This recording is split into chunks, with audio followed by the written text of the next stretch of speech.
Welcome to the Positively Encouraging People podcast. I'm your host, Jen Anderson. Each week, we will have a conversation about ways you can love yourself more, set better boundaries, and build up your self-confidence. We will talk about tools you can use, simple tips and stories to encourage and lift you up. You will learn from my experiences and struggles and those of my guest speakers.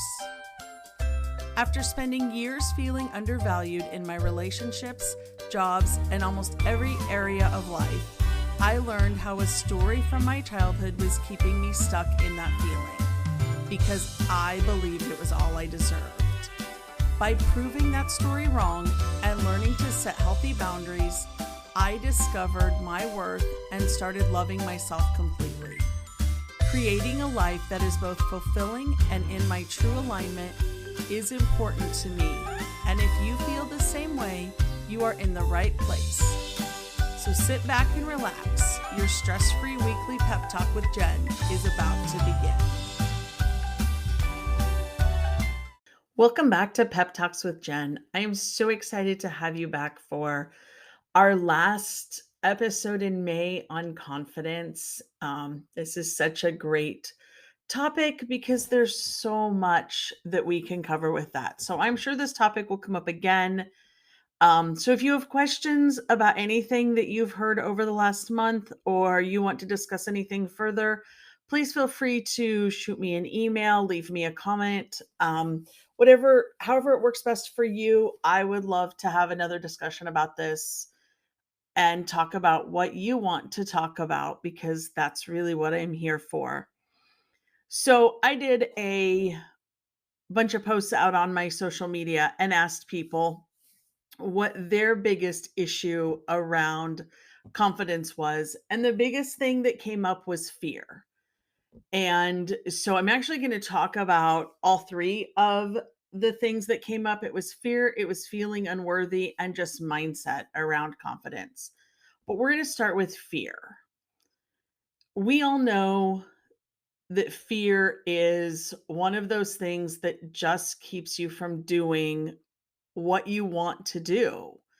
It's not usually the truth. It's usually a story you've made up in your mind that is causing the fear.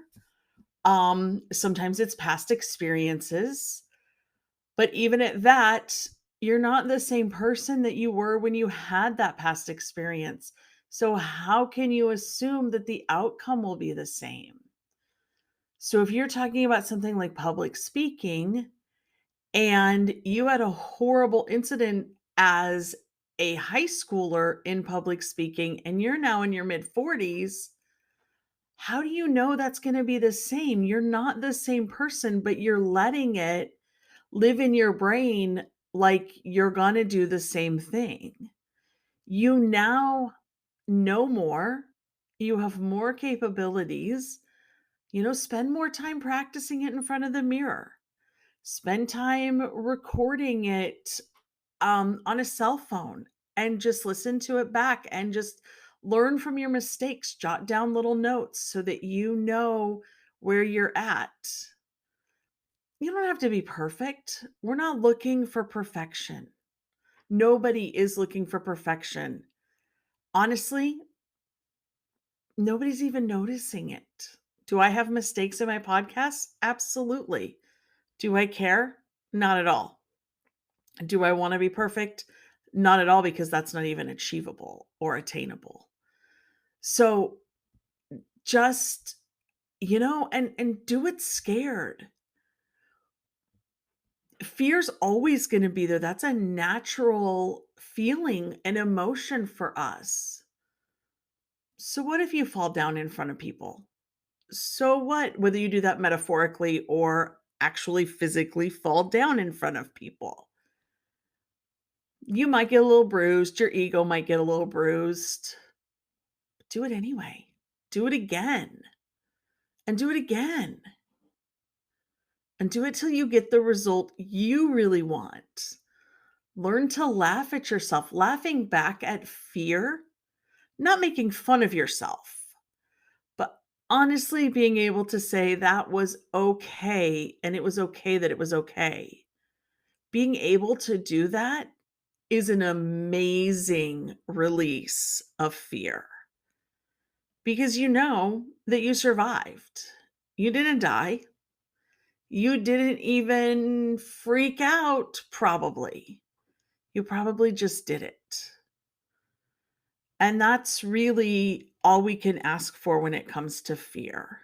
Do it scared, take from it what you can take out of it, take the positives out of it, and leave the negatives alone. Don't even dwell on them. Don't think about them because that's another thing that contributes to our fear. We always assume that it's going to be as bad as it was the last time. Well, that's not always the case. And most of the time, it's not even anywhere near true. So don't don't let fear be the reason you don't follow your dreams and you don't keep going. Fear is just a four-letter word, just an ugly four-letter word that I don't even hold in my vocabulary very often anymore. I don't I don't live in fear like I used to. I used to live in fear a lot. I used to not try new things. I used to not do a lot of things because I was afraid. I was afraid of making a fool of myself, being laughed at, all sorts of things that they weren't they weren't even close to being emotionally healthy for me. And the stories that I had in my head that I let fear tell me, they just they just started disappearing when I started doing, when I started taking action, when I started taking uncomfortable action and doing the things that did scare me, that made me uncomfortable. And I did it anyway. And it has brought me leaps and bounds further into the woman that I want to be. And am I there yet? No. But am I working towards it? Absolutely. And I will never stop. And I will probably never reach the actual ultimate goal because, well, I just don't think there's an end to it. But do it scared. Do it anyway. And then mindset. Mindset had the second most votes. And confidence and mindset are kind of the same thing. I mean, it's not much different. It's doing it when you're scared. It's doing it regardless of the outcome. Maybe that's a better way to put that. So when your brain is telling you, no, I can't do that. No, it'll be bad. No, I won't be any good. The mindset shift is, I'm going to do it anyway and see what it turns out like. It's going to be better than I think it is. I'm going to do great. I'm going to do amazing. And that's how you change that mindset so that you can become more confident, so that you can stand up taller, so that you can smile more and be proud, truly proud of yourself. When was the last time you were truly proud of yourself? Because that's a mindset thing. We don't always give ourselves the credit for even the small things that we do well. We overlook them as they were expected. But they're not expected. Nobody expects you to do, I mean, they shouldn't. Nobody should expect you to be at a level of 150% all the time. But I'll bet you are at that level more than you are not. And you don't give yourself the credit for that. You don't give yourself the credit for the good that goes on in your day. You dwell on the bad, which makes you feel bad. But if you would start celebrating all of the good and forget about the bad, Celebrate every good thing that happens to you. And I'm not talking about like going out and spending hundreds and hundreds of dollars. What I'm talking about is put a simple post out on social media, text your spouse or your significant other or your best friend and tell them what happened. Let somebody else in on it. If you have an amazing call at work, go talk to a coworker or a boss and encourage them to do the same for you. That's the way it should be. Celebrate it. Let somebody else in on it and show them what you're achieving, because what you're doing with that is you're helping them know what's possible for them, and that's going to boost their confidence. Confidence is contagious. It's an amazing thing. So celebrate it. Change that mindset. Look at what you're doing great. Look at what's amazing and keep going with it. And the third thing was a feeling of unworthiness, which went along with another write in that came along, which was just poor body image. And I think that goes back to most of the time, goes back to having things that happened to us when we were younger, whether it was when we were a kid or we were in our early 20s, that just made us not feel good enough, and unworthy. Obviously, the self-image thing, almost 100% of humans on this planet deal with poor self-body image at some point or another. We can thank just about every magazine, um, media outlet, everything for that one. And it changes. I mean, you can't even keep up with body image. It changes so quickly that there's just no way to keep up with it. So, to gain self confidence, you have to grow and really love who you are. You have to just love the person that you are and know that the person isn't the outer body is just the outer body. It doesn't reflect as who you are as a person. And the same with unworthiness. None of that reflects who you truly and genuinely are as a person. So be that person that you are. Put the smile on your face, stand up tall, wear the dress, wear the shorts, be beautiful, because the beauty is going to shine through from who you are, not what your body looks like. Most people don't even notice that. And I'm someone who's dealt with body image my whole life, but they don't notice it. You notice it, they don't. And if you notice it in others, then maybe you need to take a look at what you're looking at and how you're judging people. Because if you stop judging others, you can also stop judging yourself. And that goes vice versa. The thing I really want you to remember about body image is that your outer image doesn't make or break who you are. Your outer image is just a shell. Who you are as a person, as a human being, is the important part. And how you make people feel, that's the part that they remember. How you make them feel is what's important, not what size pants you wear or how big your butt is or how many pimples you have on your face. None of that is the important part. That's surface. That doesn't matter. And it really did. It took me a very long time to realize that that's not what people think of me.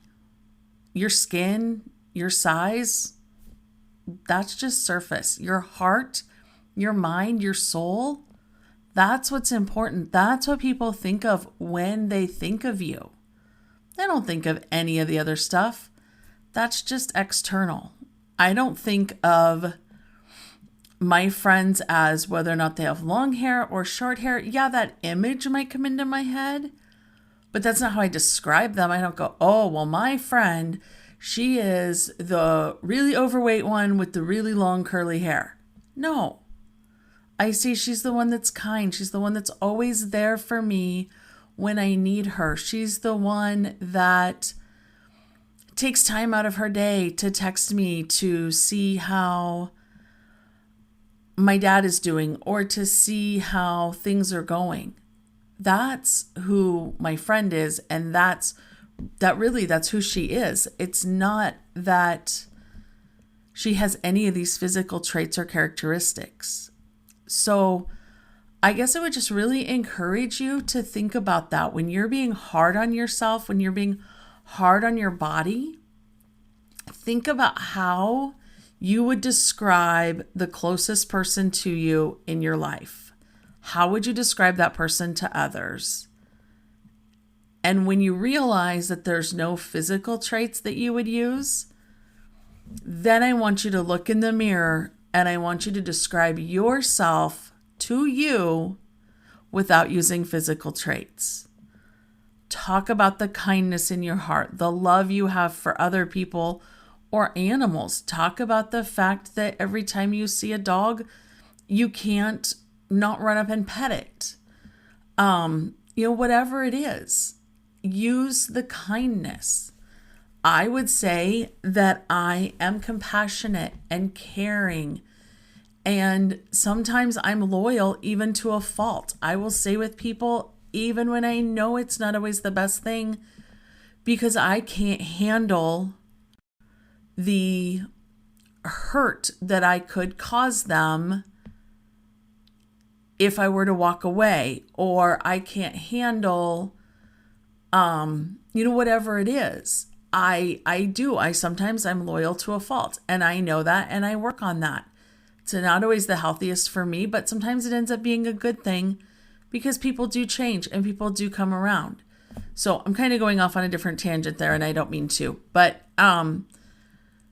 don't criticize yourself. If you want to get better at not criticizing yourselves, another trick is to thank your body. Thank those body parts for always being there and supporting you. Thank them specifically. You can even like if your knee bothers you, wrap your hands around your knee and thank it for being there. Remind it that you love it, that you appreciate all your knee has done for you your entire life. If you're like me and you're in your mid-40s, that was a long time. It's put up with a lot. You were not always nice to your body parts as a kid. None of us were. You put it through lots of strain and rigorous activity. Thank it for that. Give it that motivation and just appreciate that it's still doing what it needs to do. It may hurt. It may not be 100%, but it's still functioning for you. Thank them. Thank them for the good things, the support they gave you, the safety they've given you, and always be grateful for them. That will help you to see your body in a whole new way, as opposed to criticizing it. Oh, my knee hurts again. It never operates right. I can't handle it. No, thank it. Thank it for doing everything in its power to not have given out on you by now. That it still functions every day for you. Be grateful for that. So that was a little bit of a rant. Sorry, I didn't mean to do that. But I want to thank you all for being here for the first month and for confidence. I hope you gained some tips and some tools on how to be more confident on a regular basis. And I would always love to hear from you. You know how to get in touch with me, and always be sure to check the show notes. Sometimes I stick little freebies down there, and there's all the ways we can have a conversation together. And if there's anything you want to dig deeper in, if you want to do any one-to-one coaching, or you want to join my group coach, or you want me to talk about something on a podcast, be sure you get in touch with me. Let me know, and I would love to support you any way I can make that happen. So I hope you'll join me next week for Pep Talks with Jen, and we'll see you then.